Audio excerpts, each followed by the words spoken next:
Bonjour chers frères et sœurs en Christ, que la grâce, la paix, la miséricorde de notre Seigneur Jésus-Christ vous soit abondamment multipliée. Shalom et bienvenue dans cette nouvelle vidéo de 7 minutes de pain quotidien du 30 janvier 2026. Nous poursuivons notre lecture dans le livre Actes des Apôtres, chapitre 10.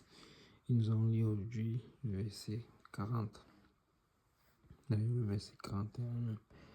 Nous avons vu dans la vidéo précédente que l'apôtre Pierre est toujours dans la maison de Corneille, tenu là, en train de leur parler de l'évangile, en train de leur présenter Christ, en train de leur parler du Seigneur, pour qu'eux aussi atteignent la vie éternelle, qu'ils aient eux aussi la grâce de connaître Dieu, Dieu Tout-Puissant. Et tout ceci a été déclenché par Corneille, cet homme pieux, craignant Dieu qui priait Dieu continuellement, cherchait la face du Seigneur. Et donc c'est lui que le ciel a choisi pour venir mettre en exergue le fait que le salut va également arriver chez les païens. Donc, Pierre a pris la parole, parler, et nous avons vu dans la vidéo dire qu'est-ce qu'il a dit? Il a dit que le Seigneur a ressuscité, Dieu a ressuscité Jésus-Christ et a permis qu'il apparaisse. Et donc, la vidéo d'aujourd'hui concerne le verset 41 qui dit « Non à tout le peuple, mais aux témoins choisis d'avance par Dieu, à nous qui avons mangé et bu avec lui, après qu'il fut ressuscité d'entre les morts. » Amen. Donc je vais relire. Non à tout le peuple, mais aux témoins choisis d'avance par Dieu, à nous qui avons mangé et bu avec lui, afin qu'il fût ressuscité des morts. Amen. Donc, l'apôtre Pierre continue encore une fois de plus son discours en faisant savoir que ceux à qui le Seigneur Jésus-Christ s'est montré premièrement, ce n'était pas à tout le peuple, mais aux témoins choisis d'avance, c'est-à-dire que à ses disciples, ceux-là qui le suivaient, ceux-là qui marchaient avec lui.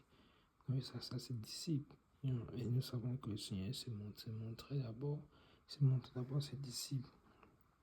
Et donc, voilà dans la grâce que nous avons lorsque nous sommes dans le Seigneur.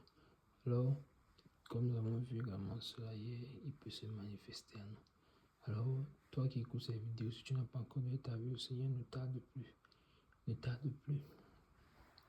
Et il a fait, le Seigneur Jésus-Christ, déjà et payé le sacrifice ultime et suprême à la croix. Alors, nous maintenant, c'est simple pour nous de l'accepter. En nous repentant de notre vie passée, en croyant par la foi à son œuvre accomplie à la croix. Et quand on y croit donc par la foi, maintenant, c'est elle.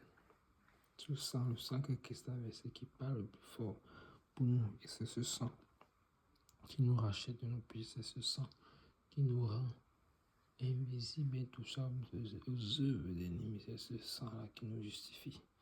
Le sang de Christ. Donc, c'est à eux d'abord que le Seigneur se manifeste aux disciples, tout comme le Seigneur n'est pas venu pour les païens, d'abord venu pour les Juifs, les bébés égarés de la maison d'Israël. C'est-à-dire que ceux de la maison d'Israël qui se sont égarés, Mais nous sommes justement en train de voir dans l'histoire de Corneille pour voir comment est-ce que le salut va nous arriver également auprès des païens ou bien des nations. Donc, Jésus se montrait d'abord aux disciples et il y a ceux qui ont mangé avec bu avec lui après qu'il fut resté des morts. Donc, le Seigneur est ressuscité des morts. Encore une fois de plus, Pierre est un témoin de ces choses. Il ne parle pas comme quelqu'un à qui on a raconté une histoire. Il parle de ce qu'il a vécu. Il parle des choses que lui-même il a vécues. Donc, chacun de nous est appelé à faire une expérience personnelle et particulière avec le Seigneur.